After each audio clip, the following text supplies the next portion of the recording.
नमस्कार मित्रांनो, ठरलं तर मग या मालिकेच्या आजच्या भागात आता नागराज आणि त्याचसोबत महिब्बत सुद्धा आलेला आहे. प्रियाची पोलखोल करायला चला. तर मग आजच्या आपल्या या भागाला सुरुवात करूया. सगळ्यात आधी आपण पाहतो की इकडे प्रियाला सामनेच वंदना जाधव येते आणि प्रियाच्या जोरात कानाखाली वाजवते. तेव्हाच प्रिया म्हणत असते की तुमची हिंमत कशी झाली माझ्या कानाखाली वाजवायची, म्हणजे कोणीही येईल आणि मला मारून जाईल का, हे असं चालणार नाही.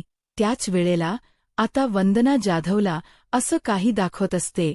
प्रिया की मी ओळखत नाही आहे, पण आता वंदना जाधव तिची खरी ओळख ना प्रियाला दाखवून देते आणि प्रियाला म्हणत असते की मी सोहम जाधवची आई वंदना जाधव. सोहम जाधव आठवलास का, ज्याला आयुष्यभरासाठी तू लुळा पांगरा केलास, त्याचीच मी आई आहे असं देखील आता म्हटलं जातं.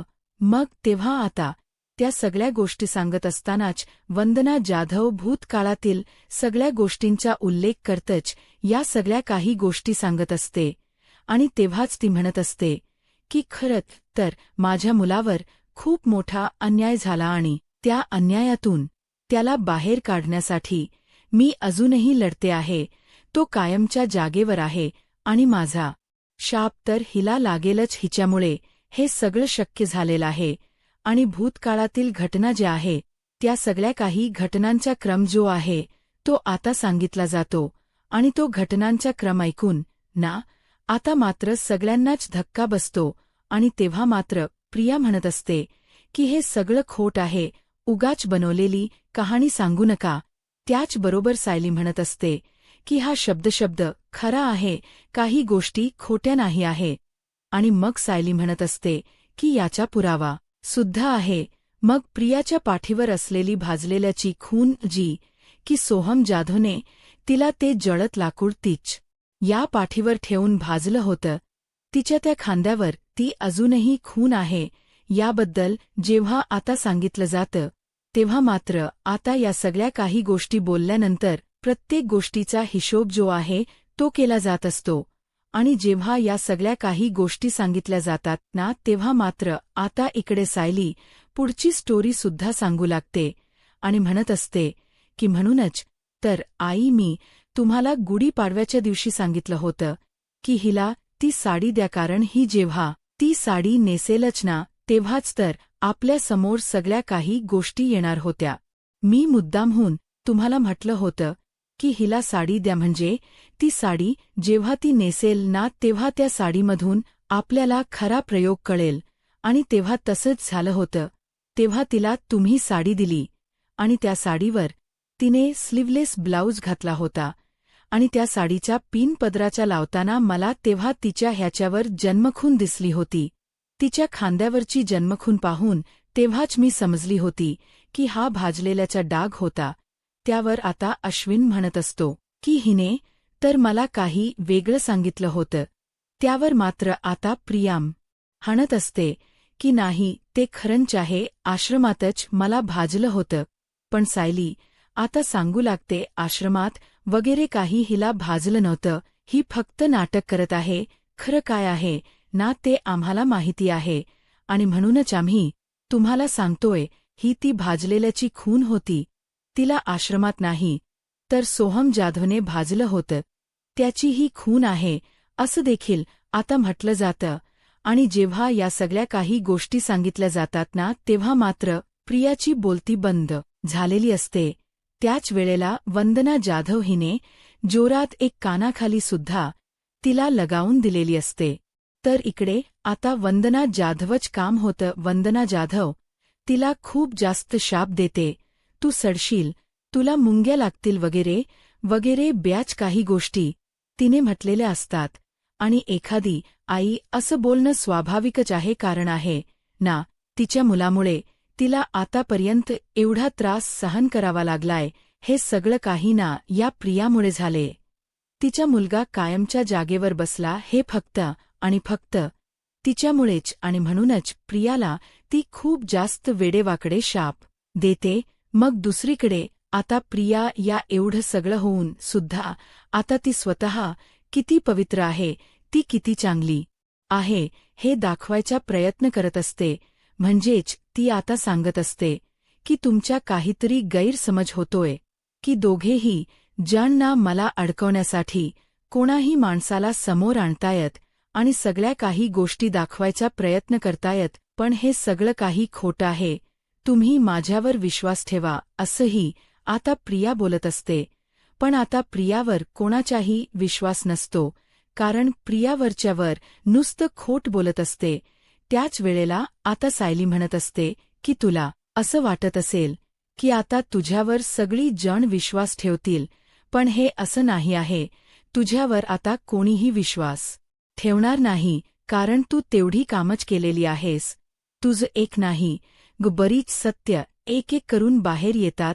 पण तेव्हा सुद्धा प्रिया आता सायली आणि अर्जुनला नाव ठेवत असते आणि म्हणत असते की तुम्ही उगाचच ना मला बदनाम करायचे बघताय. मी काही झालं ना तरी सुद्धा एवढी व्यवस्थित आहे ना, तरी सुद्धा तुम्ही मला उगाचच बदनाम करताय असंही म्हणून ती आता स्वतःच अंग वाचवायचा प्रयत्न करत असते. पण आता प्रियाचे एवढे सत्य, एवढे कारनामे समजल्यानंतर कोणीही तिच्यावर विश्वास ठेवायला तयार नसतात. सरळ तिला सांगतात की तू खोट बोलतेस. मग दुसरीकडे मात्र या सगळ्या तर गोष्टी होतच असतात. पण आता इकडे एक एक गोष्टी कळत असतानाच पूर्णा, आजी, प्रतिमा, आत्या यांना एकावर एक धक्के बसत असतात. कारण हे धक्के न संपणारे असतात. कारण हे धक्के सायली एकावर एक देत असते ना, कारण एक एक करून ती सत्य समोर आणत असते. आणि जेव्हा हे सत्य सगळ्यांसमोर ती आणते ना, तेव्हा मात्र आता प्रियाची बोलती बंद झालेली असते. अश्विनला सुद्धा आता ह्या गोष्टी कळतात.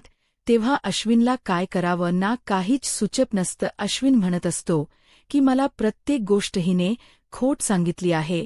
मग आता सायली म्हणत असते की आपल्या घरात ही वावरणारी तन्वी नाही तर प्रिया नाही, तर ती बबली लोखंडे आहे. आणि बबली लोखंडे आहे ही गोष्ट कळल्यानंतर ही सदा मैनाची मुलगी आहे हे सुद्धा आता समजून गेलेलं असतं. आणि जेव्हा या सगळ्या गोष्टी कळतात ना, तेव्हा घरातल्या सगळ्यांनाच धक्का बसतो. आणि तेव्हाच इथे प्रिया स्वतः कातडं वाचवायचा प्रयत्न करत म्हणत असते की नाही, हे तुमच्याशी खोट बोलतात, हे असं काहीच नाहीये. मी खरंच आपल्या प्रतिमा, आत्या आणि त्यासोबत रविराजांची मुलगी आहे असं सांगायचा ती प्रयत्न करत असते. म्हणजेच ती आता सांगत असते की हे सगळं काही खोटं आहे.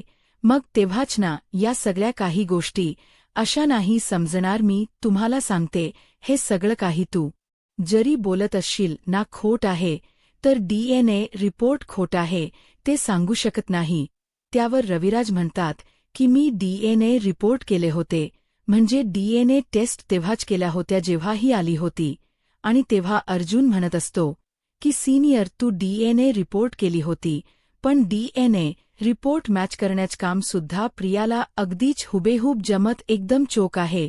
त्या कामामध्ये ती तुला माहिती आहे का प्रतिमा, आत्याची डेड बॉडी आपल्याकडे आली होती, त्याला सुद्धा या प्रियाचा ब्लड ग्रुप जो आहे तो मॅच होत होता. सगळ्या काही गोष्टी परफेक्ट घडत होत्या. आणि त्यामुळेच ना मी तुला सांगतो की ह्या सगळ्या काही गोष्टी एकदम सरळ आणि समजूतदारपणे आल्या होत्या. पण आता तुला ह्या गोष्टी समजल्यानंतर समजतंय ना, सगळ्या काही गोष्टींचा खुलासा कळतोय ना. एक एक गोष्टी कळल्यानंतर तुला आम्ही पुढे सांगतोच. मग आता अर्जुन सांगायला सुरुवात करतो की आम्हाला हिच्यावर विश्वास नव्हता, आम्हाला डाऊट आला होता, म्हणूनच आम्ही DNA रिपोर्ट करायचं ठरवलं. आम्ही जेव्हा पहिला मैनाकडे गेलो तेव्हा मैनाने सरळ स्वतःहून केस दिला, कारण मैनाला सुद्धा तिच्या मुलीच्याच म्हणजे बबली लोखंडेच्या रियाचा राग आला होता आणि तिला सूड उकवायचा होता.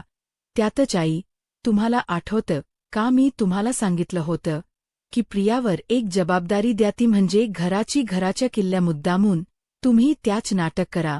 आणि तेव्हा जी काही भांडण झाली होती तेव्हाच मी प्रियाचे DNA सॅम्पलसाठी 3 केस मिळवले होते. आणि जेव्हा हे केस मिळाले होते ना, तेव्हाच आम्हाला DNA रिपोर्ट करता येणार होते. मग आता या सगळ्या गोष्टी जेव्हा कळतात ना घरात, तेव्हा मात्र आता इकडे प्रतिमा, आत्या आणि सगळी जण शॉक झालेले असतात. तर दुसरीकडे मात्र आता कल्पना म्हणत असते, अच्छा म्हणून तू त्या दिवशी भांडण केलीस का म्हणून हे सगळं काही केलंस का असंही आता म्हटलं जातं. तर दुसरीकडे मात्र आता या गोष्टी झाल्यानंतर अस्मिता सुद्धा चकित होते. अस्मिता समोर सुद्धा ही भांडण झाली होती, कारण सायलीच तेव्हाच वागणं कोणालाच पटलं नव्हतं. पण सायलीने हे सगळं त्यासाठी केलं. मग प्रतिमा आत्यांचा केस तू कसा काय मिळवलास? प्रतिमा आत्याला सुद्धा प्रश्न असतो. मग तेव्हाच ना सायली म्हणत असते की मी त्या दिवशी तुमच्याकडे आली होती जेव्हा तुम्हाला मी हेड मसाज दिला होता, तेव्हा मी तुमच्या हळूच एक केस घेतला होता. सॉरी प्रतिमा आत्या, पण ते करणं काम होतं, कारण मला काही झालं ना तरी सगळ्याचा शोध घ्यायचा होता आणि याचसाठी मी हे सगळं काही केलं असं देखील आता सायली जी आहे ती सांगू लागते. आणि मग आम्ही DNA सॅम्पल चेक करण्यासाठी दिले होते आणि ती सुद्धा गोष्ट हिला कळली होती की आम्ही DNA सॅम्पल चेकिंगला दिले आहे म्हणून. मग तेव्हा सुद्धा ना हिने प्रयत्न केले. मग तेव्हा सुद्धा हिचे प्रयत्न हेच होते की ते DNA सॅम्पल्स बदली करायचे आणि हिला काही झालं तरी सगळ्यांना समोर दाखवायचं होतं मी तन्वी सुभेदारच आहे म्हणून. आणि त्यासाठी हिने हा सगळा बनाव रचला हे सुद्धा आता सायली सांगू लागते. आणि जेव्हा या सगळ्या काही सांगताही येणार नाही एवढ्या गोष्टी झालेल्या आहेत, तर दुसरीकडे मात्र आता पाहायला मिळतं की संतोषला सुद्धा बोलवलेलं असतं. संतोष समोर जसा येतो ना तसं प्रिया आता त्याच्याकडे खाणाखुणा करूनच बघत असते. म्हणजे प्रियाचं म्हणणं असं असतं की तोंडातनं एकही शब्द बाहेर काढू नकोस. जर तू तोंडातनं शब्द बाहेर काढलास तर माझ्यापेक्षा वाईट दुसरं कोणीही नसेल असं देखील तिला आता त्याला खाणाखुणा करूनच सांगायचं असतं. मग आता इकडे मात्र त्या संतोषला सांगितलं जातं की तू काही हे करू नकोस, थांब आम्ही आहोत, तू बोलून टाक जे काही आहे ते, इथे तुला कोणालाही घाबरायची गरज नाही. मग आता संतोष जो आहे तो सगळ्या काही गोष्टी ज्या आहेत त्या सांगायला सुरुवात करतो. संतोष आता जो काही बनाव झाला होता, शांताला मारल्याच्या शांताला कशा पद्धतीने ट्रॅप केलं होतं तिथून पूर्ण कहाणी सांगायला सुरुवात करतो. म्हणजेच प्रियाने मला लक्ष ठेवायला सांगितलं होतं म्हणूनच मी ती कामगिरी केली. पण त्यानंतर मात्र प्रियाने मला सांगितलं होतं की तिच्यावर लक्ष ठेवल्यानंतर मला असं कळलं होतं की तिच्या घरावर जप्तीची नोटीस लावायची. हे सुद्धा प्रिया मॅडमच्या सांगण्यावरूनच केलं त्यांनी. मला तसं सांगितलं आणि त्यासाठी काही पैसे सुद्धा दिले. त्यांनी जसं सांगितलं तशा सगळ्या गोष्टी मी केल्या आणि तेवढ्या सगळ्या गोष्टी मी केल्यानंतरच ना मला त्यानंतर त्यांनी पैसे दिले. आणि या सगळ्या गोष्टी झाल्यानंतर एके दिवशी त्या काही पेपर्स घ्यायला त्यांच्या रूममध्ये गेल्या होत्या आणि तेव्हाच आम्ही त्यांना शांतते सांगायचा प्रयत्न करत होतो. प्रिया मॅडमना आतमध्ये गेल्या होत्या आणि मी बाहेर थांबलो होतो. मी त्या दुसऱ्या मुलाला माझ्या परीने समजवायचा प्रयत्न करत होतो. तोपर्यंत प्रिया मॅडम ह्या आतमध्ये होत्या. प्रिया मॅडम जेव्हा आतमध्ये होत्या ना तेव्हा प्रिया मॅडमने कोणताही विचार न करता शांता मावशीचा खून केला. आणि जेव्हा हा सगळा प्रकार झाला त्याच्यानंतर मी तिथे जाऊन पोहोचलो तेव्हा मी मॅडमना म्हटलं सुद्धा की मॅडम तुम्ही हे सगळं काय करताय. तोपर्यंत शांताचा खून झाला होता आणि शांता तिथेच पडली होती. जेव्हा आता हे सगळं काही ऐकल्यानंतर सगळ्यांनाच धक्का बसतो. म्हणजे आता ही मुलगी खुनी सुद्धा आहे हेही कळलेलं असतं. सगळी जण बसलेली असतात, ती डायरेक्ट उठून उभी राहतात आणि इकडे तिकडे बघू लागतात. यांना आता समजत नसतं की एका खुनी मुलीसोबत आपण राहत आहोत. आणि ही सगळी गोष्ट जेव्हा आता कळते ना तेव्हा त्यांच्या पायाखालची जमीन सरकलेली असते. कारण आतापर्यंत तिची जी काही पाप होती, जी काही खोट बोलत होती, ते सगळं काही सुभेदार समजून घेत होते, सगळ्या काही गोष्टी ऐकत होते. पण आता तर हिने मोठा गुन्हा केलेला होता, तो म्हणजे खून. आणि खून करून सुद्धा तिने ही सगळी डेड बॉडी जी होती ती अर्जुनच्या गाडीमध्ये ठेवलेली होती, जेणेकरून अर्जुनला या सगळ्यामध्ये अडकवता येईल. मग आता ह्या सगळ्याचा खुलासा जेव्हा संतोष स्वतःहून करतो ना, तेव्हा मात्र कल्पनाचं डोकं फिरलेलं असतं. कारण कल्पनाच्या लक्षात येतं की स्वतः तर हिने केलेल्या चुका आहेत आणि सोबतच तिने आपल्या मुलाला सुद्धा फसवले. म्हणूनच आता कल्पना म्हणत असते की तू एवढी नीच अशील, खुनी अशील हे वाटलं नव्हतं. एवढा खोटाडेपणा आमच्यासोबत केलायस, आम्हाला फसवलेस, आमच्या भावनांशी खेळलीस तू, आणि आता तू माझ्या मुलाला सुद्धा फसवत होतीस.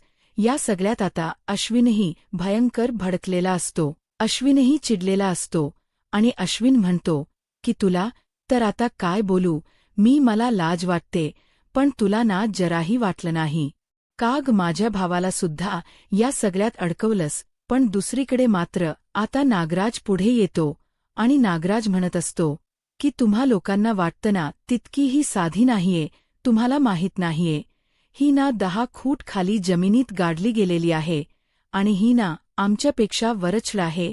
महिप्त सुद्धा म्हणतो कारण आहे ना हिचे जी काही पाप आहेत ना ती अक्षम्य आहेत. हिला असं समजू नका, हलक्यात घेऊ नका, ही पार पोहोचलेली आहे असं देखील आता म्हटलं जात असतं. आणि जेव्हा या सगळ्या गोष्टी बोलल्या जात असतात ना तेव्हा प्रताप यांना सुद्धा धक्का बसतो. कारण या सगळ्या गोष्टी दाखवल्यानंतर सगळ्यांना समजत नसतं की या मुलीला आता कोणती शिक्षा द्यायची, कारण या मुलीला शिक्षा देणं सुद्धा गरजेचं होतं.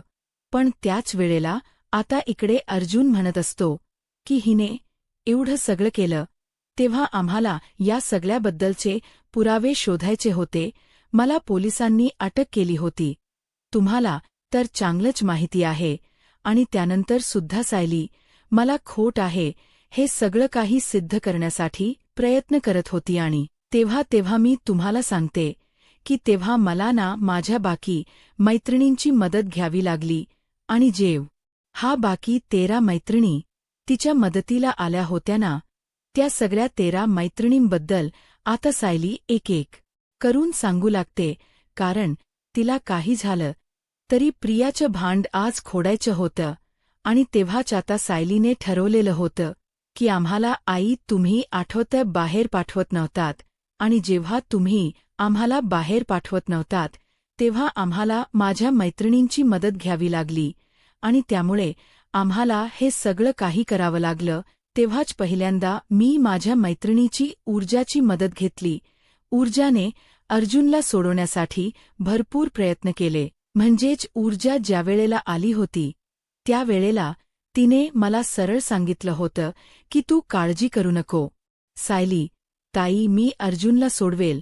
आणि कोर्टामध्ये अचानकपणे संतोषला तीच घेऊन आली होती, कारण हा लोणावळ्यामध्ये होता. आणि जेव्हा त्याला तिथे आणलं गेलं तेव्हा त्याला सगळ्या काही गोष्टी समजवल्या गेल्या आणि तेव्हा तो कुठे खरं बोलायला तयार झाला. पण तेव्हासुद्धा प्रियाने त्याला भडकवलं होतं. दुसरीकडे आता जेव्हा काव्या आणि त्यासोबत ईश्वरी आल्या होत्या तेव्हासुद्धा आम्ही पुरावे शोधायचा प्रयत्न करत होतो. तेव्हासुद्धा ही तेच करत होती. हिने माझ्या फोनवर ना त्या स्त्रीचं बोलणं ऐकलं होतं आणि स्त्रीचं बोलणं ऐकल्यामुळे ही तार तोडताच लगेच त्या स्त्रीला भेटायला गेली होती. का तर हिला पुरावे नष्ट करायचे होते यासाठी ती गेलेली होती. पण तेव्हासुद्धा आम्ही तिला सोडलं नाही असंही आता म्हटलं जातं. तेव्हासुद्धा माझ्या मैत्रिणीच कामी आल्या. तेव्हा माझ्या मैत्रिणी जेव्हा पुढे आल्या ना तेव्हा मात्र माझ्या मैत्रिणीनेच हे सगळं काम केलं. तेव्हा हिला काही सुचलं नव्हतं. पण आता नाही. मग या सगळ्या गोष्टी सांगितल्यानंतर ती आता एक गोष्टी सांगू लागते. कारण जेव्हा काव्या आणि त्यासोबत ईश्वरी मदतीला आल्या होत्या तेव्हा पुढे गिरिजा आणि त्यासोबत नुपूरसुद्धा मदतीला ऐनवेळेला धावून आली होती. आणि नुपूरने सुद्धा त्या सगळ्या काही गोष्टी ज्या आहेत त्या येऊन हुबेहूबपणे सांगितल्या होत्या. आणि अधिराजने आम्हाला या सगळ्यामध्ये मदत केली. नुपूर आणि गिरिजामुळे सुद्धा बऱ्याच गोष्टी कळल्या. पण तेव्हा आपण हिला शिक्षा दिली. पण दुसरीकडे मात्र तुम्हाला सांगू का, हिने एवढंच करून ती भागली नाही. हिला तर आता पुढे जाऊन ना आपल्या आईचा सुद्धा जीव घ्यायचा होता. म्हणजेच सदा मैनाचा जीव घ्यायला सुद्धा तिने मागे पुढे कोणताही विचार केला नाही. तिने थेट आहे ना त्यांना तिकडनं गायब केलं जिथे आम्ही त्यांना ठेवलं होतं, आणि तिथून गायब करून एका दुसऱ्या जागी तिला ठेवलं होतं. जेव्हा दुसऱ्या जागी तिला ठेवलं गेलं ना, तेव्हा मात्र आता समजलंच नाही आम्हाला की काय करू. पण तेव्हा आमच्या मदतीला आनंदी होती. आनंदीने तेव्हा आम्हाला मदत केली ते तर झालंच, पण दुसरीकडे तुम्हाला सांगते की जानकी आणि त्यासोबत सखीने सुद्धा आम्हाला त्यावेळेला मदत केली होती. जानकी आणि सखीने ऐनवेळेला प्रतिमा आत्यांना आम्हाला दाखवून द्यायचं होतं की ही मुलगी नेमकी कशी आहे ती. म्हणजे एखाद्या आईवर जर प्रसंग उद्भवलेला असेल तर कोणतीही मुलगी कोणताही विचार न करता पुढे सरसावते, पण त्यावेळेला ही मागेच होती. हिने कधीच पुढे येण्याचा विचारही केला नाही. हिला जराही वाटलं नाही की आपण जरा पुढे यावं आणि आपल्या घरातल्यांशी बोलावं, पण तेव्हा तिला काहीच वाटत नव्हतं. पण तेव्हा तिने आपल्या आईचा सुद्धा विचार केला नाही. म्हणूनच तिला तेव्हा आम्ही शिक्षा दिली होती, असं देखील सायली आता बोलत असते. त्यानंतर कृष्णा समोर आलेले ते पेपर, त्या पेपरबद्दल सुद्धा आता सायली सांगू लागते. आणि जेव्हा या सगळ्याचा ती खुलासा करते ना, हा मात्र आता सायली या सगळ्या गोष्टी सांगताना पूर्ण आजीने अक्षरशः डोक्याला हात लावलेला असतो. कारण हिने प्रॉपर्टीचा पेपर सुद्धा गायब करण्याचा प्रयत्न केला होता. ज्या काही रविराजांच्या इन्व्हेस्टमेंट होत्या त्यावर सुद्धा ही डल्ला मारत होती. जेव्हा हिचं सगळं भांड बाहेर पडलं होतं तेव्हा सुद्धा हिला फक्त पैशांचाच विचार येत होता. या सगळ्या गोष्टी आता आठवू लागतात. आनंदीने सुद्धा केलेला फोन, आनंदीमुळे सदा आणि मैनाचा वाचलेला जीव, नंदिनीने केलेली ऐनवेळची मदत, म्हणजेच नंदिनीने जेव्हा आश्रमाचं सांगितलेलं होतं आश्रमात जाऊन जेव्हा सदा मैनाला ही इंजेक्शन देत होती आणि कायमचं संपवायला निघाली होती, का तर हिला सगळे पुरावे नष्ट करायचे होते, आम्हाला खोट्यात पाडायचं होतं.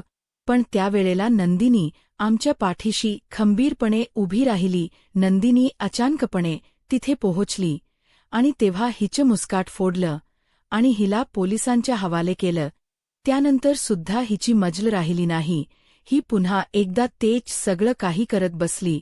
म्हणजे नंदिनीने आम्हाला सांगितलं होतं की हिला पोलिसात घ्यायला आता एखाद्या आईला कळतं तेव्हा तिला त्रासच होणार असतो आणि तसाच त्रास प्रतिमाला होत असतो. आता पुढे काय होईल हे पाहायला आत्ताच माझा महाराष्ट्र या यूट्यूब चॅनलला सबस्क्राईब करा. धन्यवाद.